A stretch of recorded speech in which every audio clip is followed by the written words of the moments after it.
everyone. I'm Lori Cutts. I head up agency partnerships here at Everflow. I want to thank everyone for joining our fireside chat on mastering incrementality today. I just wanted to mention a few housekeeping items before we get started. We will be recording the fireside chat, and a video will be available on our website a few days following the chat. Also, if you have any questions, you can submit it through the Q&A box or button that you see below. But yeah, excited to have our guests here today from Partner-Centric. You know, as we all know, there's an abundance of data available these days, and it's really important for marketers to show the value of which actions are driving incremental revenue. And it's really even more important for affiliate marketers, especially as they work with their C-suite and their internal teams to show the value of their affiliate partners. So today we're going to cover some of the strategies for defining and measuring incrementality. We'll explore some of the essential KPIs, gauging the incremental rates that your partners are contributing. And then we'll also review some customer stories on how they're leveraging incrementality to improve performance. So now I'd like to just introduce our two guests today. We have Stephanie Harris, CEO and founder of Partner-Centric, and Tom Rathbone, who is their VP of Product and Innovation. And we'll start off with having them introduce themselves, talk a little bit about their background, share a little bit about Partner-Centric, how they got started in the industry, and what they're focused on right now. Awesome. Yeah, Lori, thanks for having us. First of all, really excited to have this conversation today.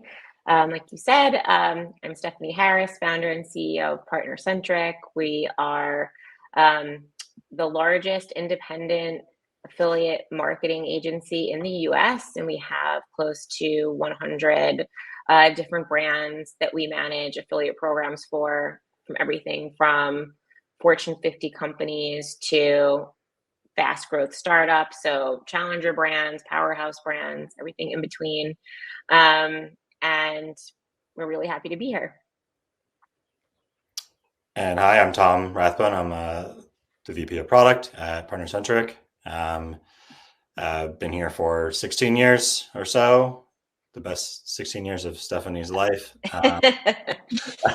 Sure, we'll talk more about that. Yeah, and I oversee our product development, our technology, our engineering, compliance, and technical operations at Partner-Centric.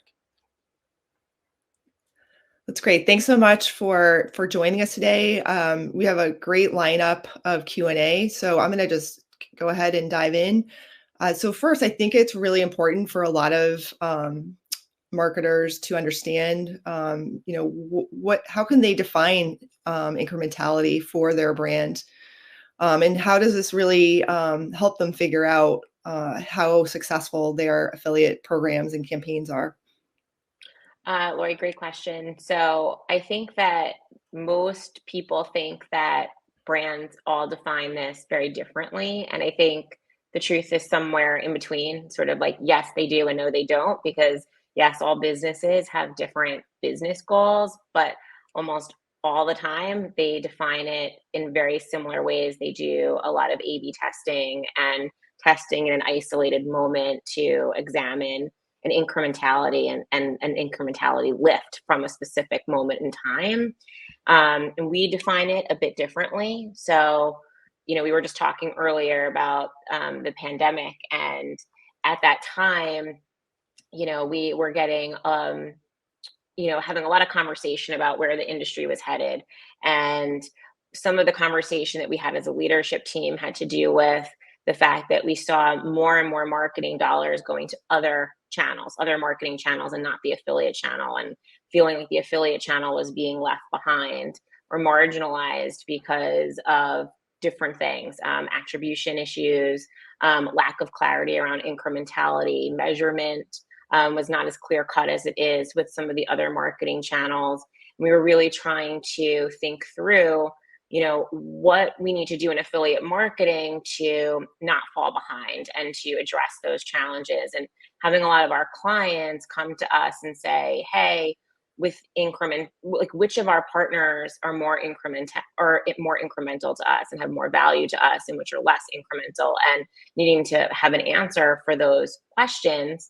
And at the same time, like I mentioned before, clients often are doing an A/B test to examine that, but there's a lot of testing fatigue.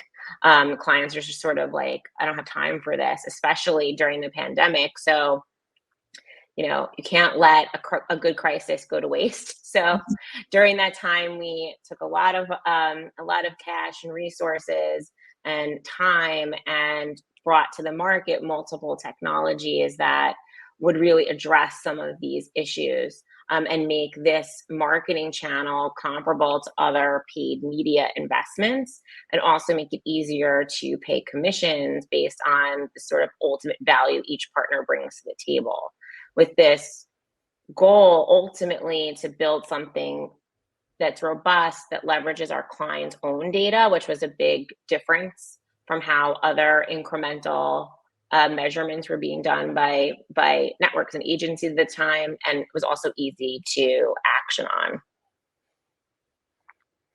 Yeah, I would say, just to add to that, Stephanie alluded to this as well, that we were talking to a lot of our clients and we did a bunch of research prior to kind of doing something actively in the market. And I think in addition to the testing fatigue, we saw some other commonalities amongst everybody that was struggling to measure this, all the brands and all of our clients, which is always going to boil down to trying to figure out how effective each partner is going to be at bringing in new customers, which partners are going to kind of bring in potential new customers and help them discover a brand or a product, which ones are going to like help reinvigorate maybe those conversion paths that stalled out or didn't close, and then ultimately tie that back to the metrics they're used to seeing in the affiliate channel, which are all very ROAS based, last click, they had this many sales on the last click and earned this much in commission. So I think that additional context was something they were definitely missing, and we wanted to help answer that for ourselves and certainly for our clients. Yeah, it definitely seems that you kind of hit the nail on the head. Especially during the pandemic, a lot of brands were, just looking to justify all of the different digital channels, and being able to measure the incrementality of the affiliate partners really kind of brought to light the performance that the channel was delivering. So I think it's been really helpful to have that conversation that was originated during the pandemic, but I think has provided a lot of value to affiliate marketers, especially as they seek to gain more recognition for the channel and the contribution that it's delivering to the company. So as we kind of look at incrementality, as you're an affiliate marketer, what are some of the common metrics that you would recommend they use to measure incremental performance in their campaigns? Yeah, so I alluded to these already earlier, the A/B tests. Not that I'm recommending it. I think that's sort of like been the common standard of how companies traditionally have done incrementality measurement, and what are like gotten their metrics from those A/B tests, and then doing like an incrementality lift analysis from that point.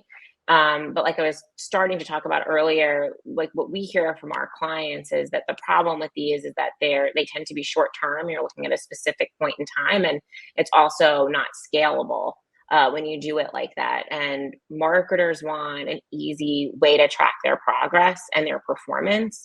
And that's actually why we created an incrementality score. And it's comprised of smaller, more specific incrementality measures, which I could try to explain all of them to you, but I think Tom is the best person that can probably go a little bit deeper. Yeah, happy to. So yeah, like A/B testing and incrementality lift analyses that we're used to seeing have their own group of metrics. And I think to Stephanie's point, we wanted something that was a little more persistent and always on, like an always on incrementality perspective, which is also helpful to weigh against any testing if you happen to do some. So when we talk about the metrics that we look at, they're very much coming from what we had built for us to measure this. So that's tying back to what I had just the previous question about like where we had interviewed clients. That boils down to our scores are comprised of smaller ones. So they're going to be funnel position and prevalence, earlier funnel prevalence in a funnel versus lower funnel. It's going to be newer return customer acquisition, We also measure based on the ability of publishers to reinvigorate that maybe lagged conversion path. I think a lot of people use a position in a funnel as a proxy for if it's a consideration touch point or not. But we actually kind of look at time lag in between touch points, because consideration can take a long period of time. But ultimately, if someone doesn't close and then a publisher brings them back into that consideration cycle, that touch point had a long lag in front of it. And that's going to be something that's pretty valuable. So we look at those versus those that are like in super close proximity. If you see a bunch of touch points together, like obviously someone's aware of your brand, they're looking for it all over the place. That's not as incremental. So I think we try and we take a very much traffic oriented approach to look at across all channels and all sales, what are the publishers doing to help push them forward? And that different lens for us, especially when comparing it to the more traditional measures of performance in the space, that last click attribution, that's been really enlightening for us. That's great. And it sounds like sort of, by tracking those measurements and having them always on, you're able to shed a little bit more light on sort of the value that some of those upper funnel partners are bringing. Is that what you're kind of seeing on your side? Yeah, we're definitely seeing that. I think, that goes back to, attribution models for this industry in general. I know we'll probably talk a little bit about that, but the industry has sort of been built on this last click model, and there's pros and cons to that. But by bringing in this extra dimension, we're able to look at and then credit based on things that are happening higher up. Yeah, so that's a really good lead in to kind of our next question. So can you just talk a little bit about the different attribution models in affiliate marketing and how they impact incremental measurement overall? Yeah, so the industry was built on last click. That's still historically been what brands use. Last click meaning 100% credit is given to the last click before conversion. And also, you hear a lot about multi-touch attribution and brands, trying to use that, but it's not super easy to action upon. Um, Last click at the same time, though, has been problematic for our industry. It gives the impression of being very accountable, but it is limiting to the channel. We talked earlier about things that we were seeing during the pandemic, and part of that has to do with last click attribution. Most paid media dollars, if you look at it, are going to channels that marketers assume are impacting purchase decisions earlier in the funnel. And affiliate, because of the last click attribution, is sort of left out of that equation and those dollars. CMOs are speaking a language around the entire customer journey, not just that last step. And we in the affiliate space definitely need to appeal to that language and embrace different forms of attribution. If we do, I think CMOs will take the channel more seriously and see affiliate in the light that it should rightly be seen in, which is also as a discovery channel, not just the last step before conversion. We we definitely a lot of the industry got dragged into data-driven attribution kicking and screaming last year with the GA4 transition. And I'm one of the few people that actually has enjoyed the GA4 data. There are dozens of us, but it's forced a lot of us to look at more of a full funnel approach. And I think DDA is great because it does split that value and it gives us more of a view into like, all right, what are these guys actually doing for us across that funnel? So when we kind of look at our own incrementality score and how we kind of measure that contribution, we actually use a lot of the DDA data as a benchmark. And we kind of compare like, how are we lining up against that? And fortunately, many of the brands that we see and publishers that are rewarded more highly on these data-driven attribution models are also the ones that typically have higher incrementality scores, which for us means like, okay, we can have a smarter conversation about the value of these publishers. They're actually leading to site-wide growth. And when you compare it against last click, we can say like, well, let's compare the value we're seeing from the incrementality from DDA to what they're actually earning. And then we're going to uncover some things. We're going to uncover the publishers that are really driving a site-wide growth, that are really more of a multiplier for every dollar you spend on them. And then the publishers that, when viewed on a last click basis, what you see is what you're kind of getting there, and they're very low funnel. And in some cases that's validating, and in some cases it can be challenging as well. Yeah, that makes a lot of sense in terms of looking at the value of each affiliate partner. So how do you what are some steps to identify the value of each affiliate partner? What are some of the things that you're doing to determine that? Yeah, so when I hear this question come up, on panels and at conferences, I think often the answer I hear is sort of like a mathematical one.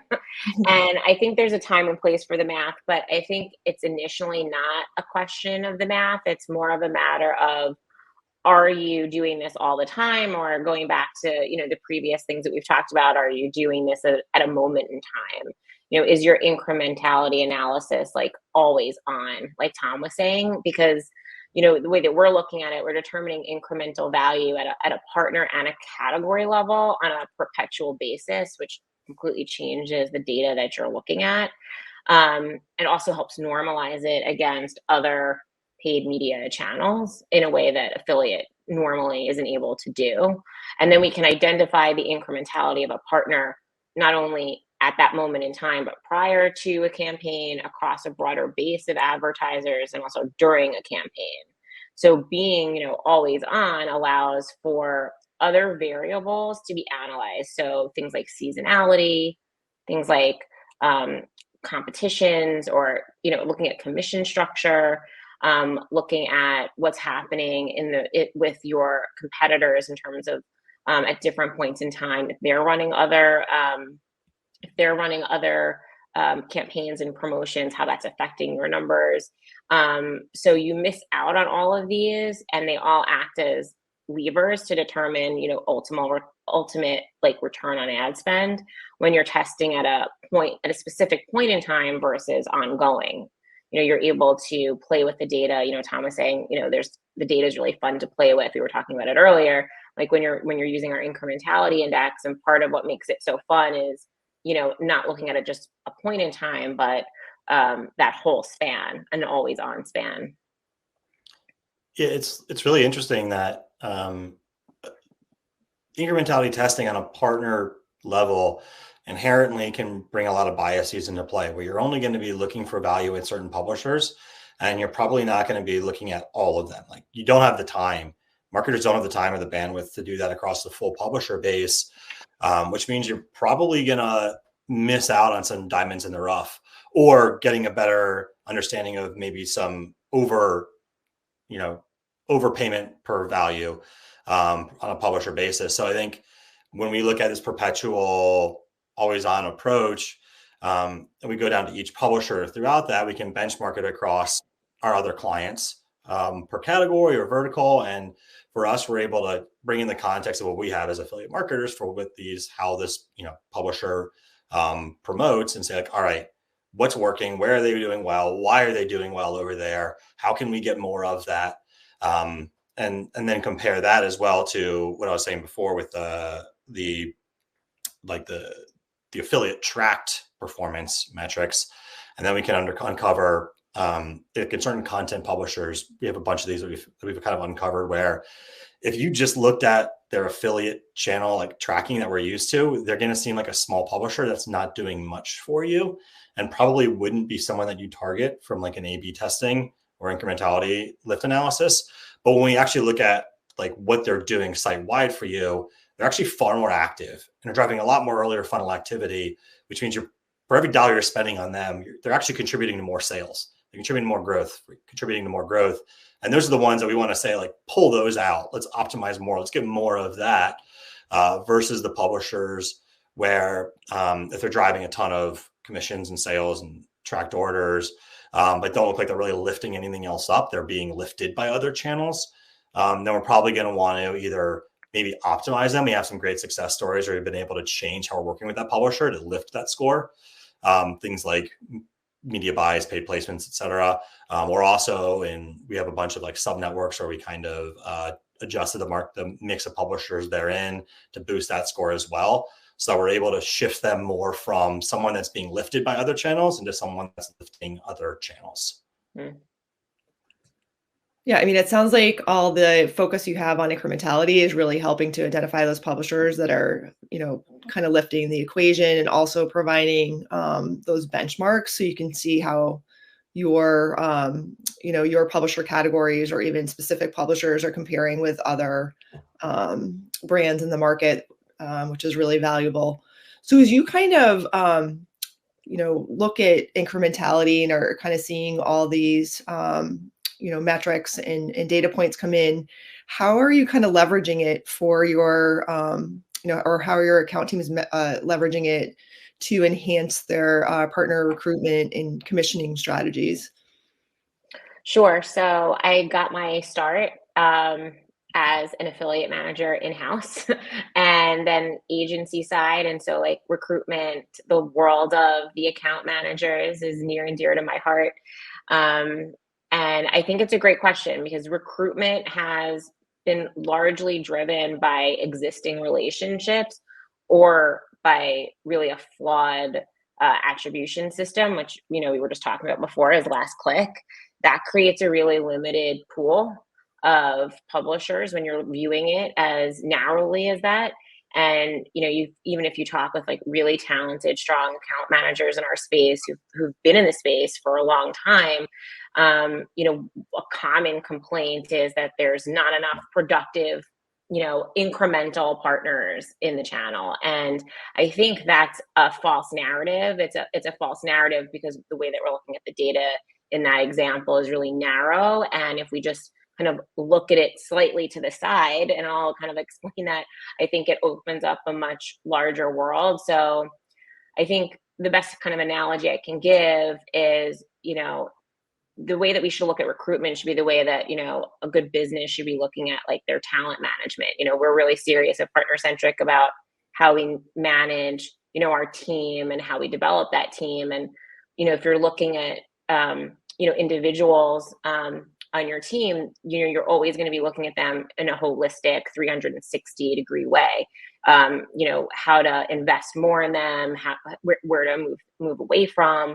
And I think the same thing should be done with the partners in an affiliate program, and really looking at how they perform across an entire funnel, not just in this one way. And so we use a very data-driven approach in evaluating these partners. We're looking at not only the incrementality, partner performance, also contextual data on the partner. So for example, we have our own PRM, which we call Fuse Connect, that our account managers use, and they catalog in there things like how easy certain partners are to work with. That goes into this overall picture of the best partners to recruit for any number of different reasons. And we kind of boil all of that down to a simplified scoring system so clients and teams can take immediate action on a list.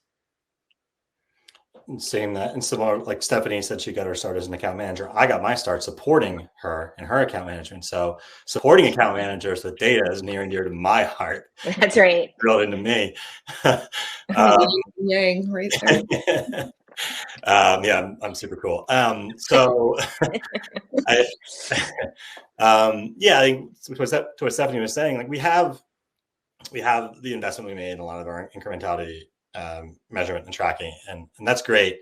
But also it has to get tied into other things. So it's only useful if you know what to do with it, if you know which partners to do that with. So we try and make a concerted effort to tie it into that contextual information, as she had said. Also to tie it into, we have another piece of technology called Fuse Precision, which aligns attribution models to affiliate commission. So now we're getting more towards an efficient channel, and we can make some smarter decisions based on that. So we have a closer view of ROAS to the scoring. But probably one of the most helpful things we've also done is make sure that everything that we build is available within our own like Looker instance, within our own databases, so that we have a data and insights team. We have super smart people that are able to kind of build their own reports and make sure that we're pulling this data in anywhere it might be relevant. We're going to build like a new view. We're going to build a new report. We do some rapid prototyping in there and just make sure that we're finding different applications for this data based on the context of something else. So we may have placement data, media buy data. Let's pull that in and compare the two. We may have fraud data. Let's compare that as well. We may just have attribution data. Let's bring those together. And I think being able to kind of bring those lenses back and forth over each other, and then also be able to collaborate internally really tightly and build tools that enforce that collaboration gives us a much more data-driven, smarter approach to these things. So I think it's both empowerment, but also integration, and then that collaboration across the team has been really helpful. That's great. Yeah, it sounds like all the work you've done to measure incrementality has really, helped with recruiting those partners that are going to deliver the most value, as well as optimize your commissioning strategy so that you're paying partners based on the value that they're delivering. You touched on this earlier, but I thought it would be helpful to just take a little bit of a deeper dive into the role that A/B testing plays in incrementality measurement, especially as it relates to affiliate marketing, and if you have any best practices that brands should follow. Well, if you heard my previous comments, you guys probably already have a sense of what I think about the A/B testing in the affiliate channel. I think A/B testing in our industry is, like I've talked about before, it's a moment in time. So it's considering typically two variables, A and B. And in our industry specifically, it can be problematic because partners are paid on commission. So you have an environment where they'd have to give up impressions for something that is not likely or may not yield payouts for them.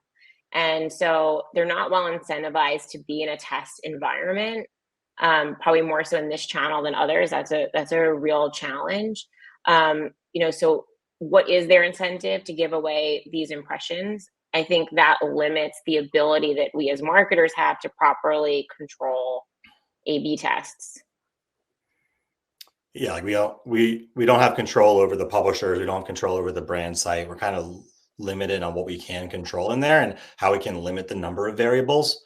And I feel like marketing measurement, it's a dismal science, right? It's like economics. Like every time you say like let's measure this, there's always a what about. Like what about this? What about seasonality? What about the consumer price index? What about inflation? What about sales? What about our competitors? Like there's always a what about thing.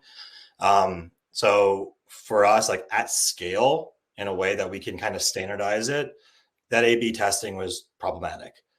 So we said like what's a more of a perpetual multivariate approach where anything that we do, whether it be a commission increase, a decrease, a media buy, something with one publisher but not with another, we have an ability to kind of measure that across the board and have like A, B, C, D, E testing in a way, which has kind of allowed us to evaluate, the impact from partner to partner, channel to channel, as well as some impacts of the broader space as well against what we're seeing. And for us, that's much more scalable and gives us a longer fuse like more to pull on from like a data perspective. There's always more things we can kind of tug on and unravel there. And it's been really helpful.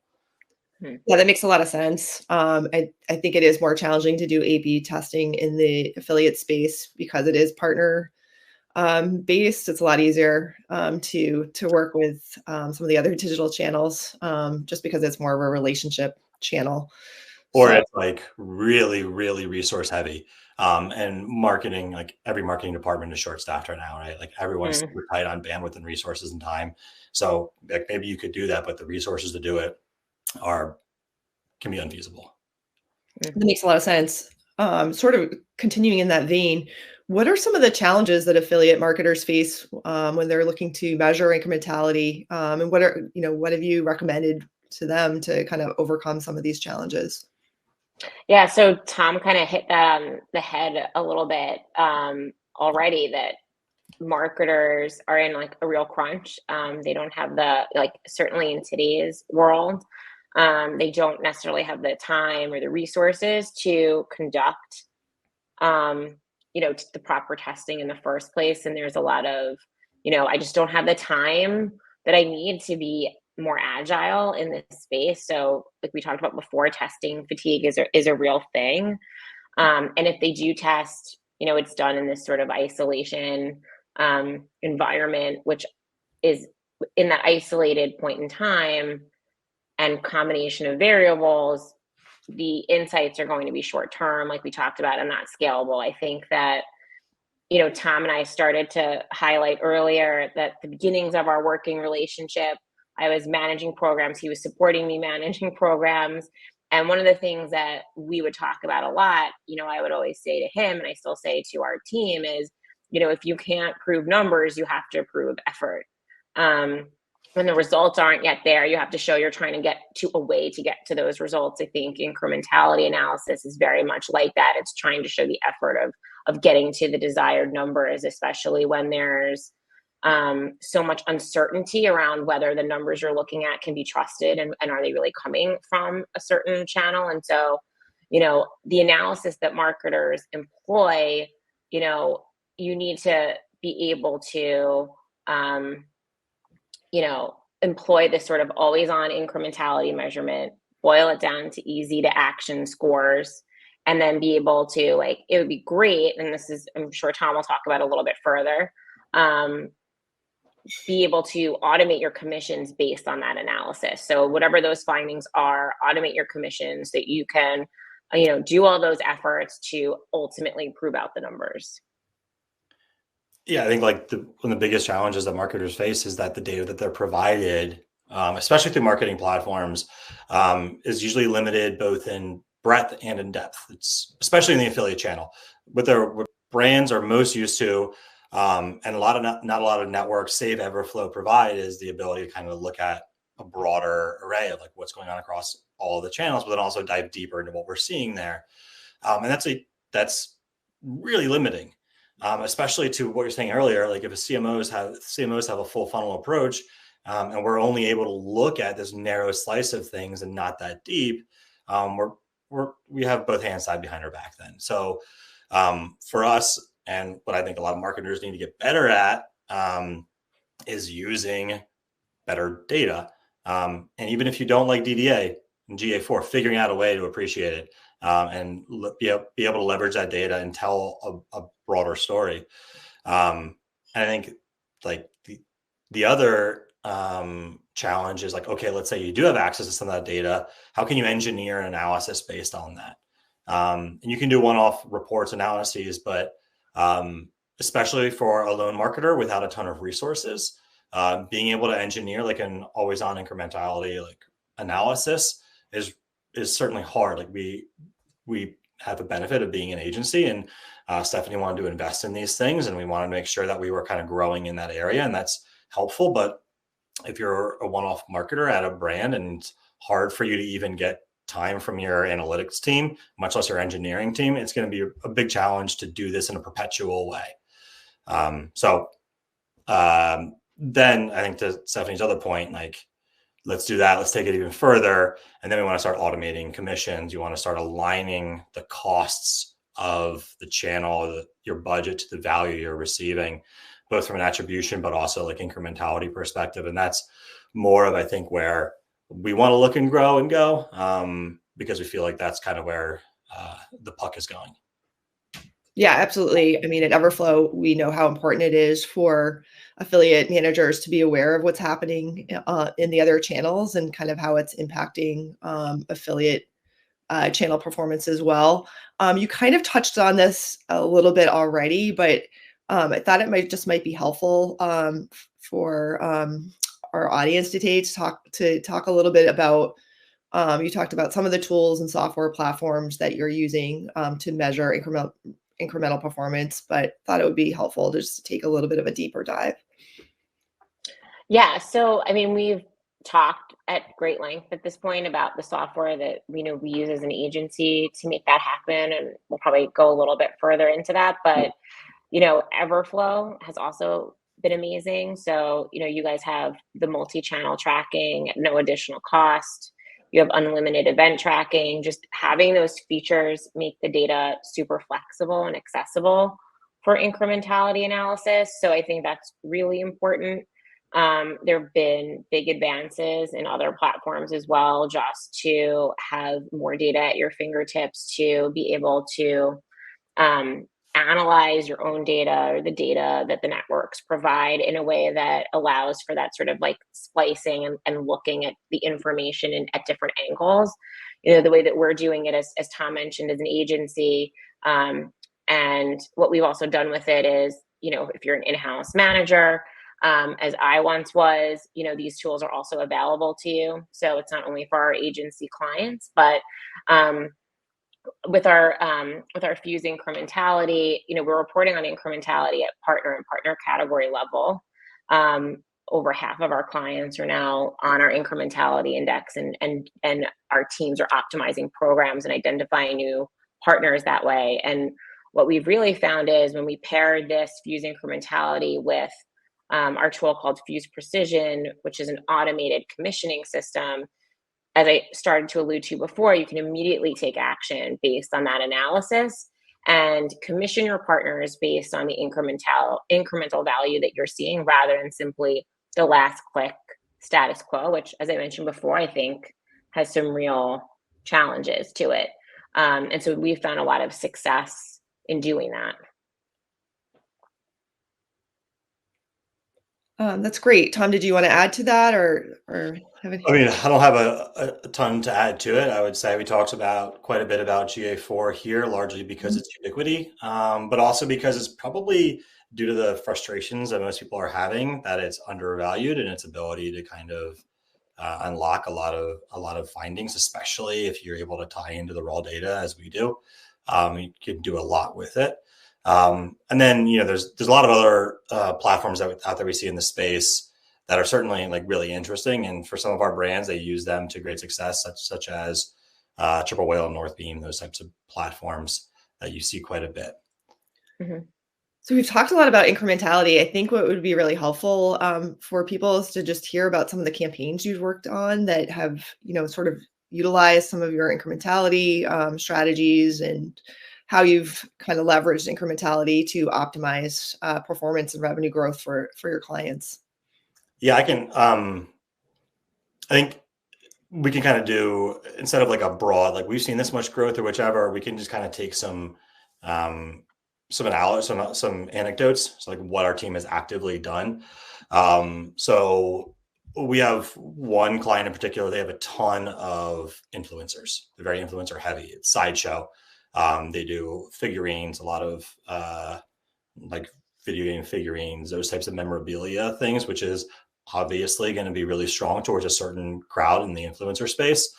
And the initial assumption, like many of those in the space, is that, okay, every influencer is going to be top of the funnel, really valuable. Let's get those because the category is a proxy for their incrementality, which is not really that great.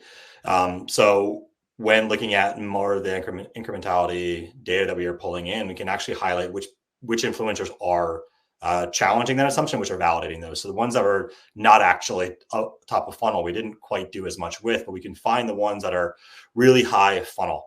And say like, okay, this is the one that we want to do something special with. So let's say they have, like there was one, like Wario 64, they had a big giveaway. He's got like 1 million followers, and it was hugely successful for them. Huge increase in orders, a lot of increases in revenue. That publisher is already top of the funnel anyways. So that means that anything they brought in may not have been attributed to them, but we saw that lag effect where if they're top of the funnel, maybe they converted down the line. Those are the types of partners that we want to pull out, tease out, and highlight and do a lot more with, even if they're small from an initial conversion perspective. Their possible impact is huge. And then on the flip side of that, we've also been able to challenge those assumptions on like the incremental value of certain publishers. So I think we all have a few names of publishers that we can pull out real quickly.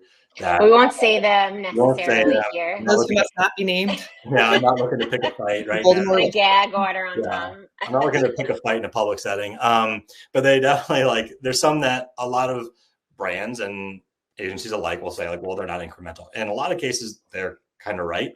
that the scoring validates that. But then in a lot of cases, they're not at all. And we see some publishers that can have much better scoring and are much greater contributors, especially when you take certain actions to them.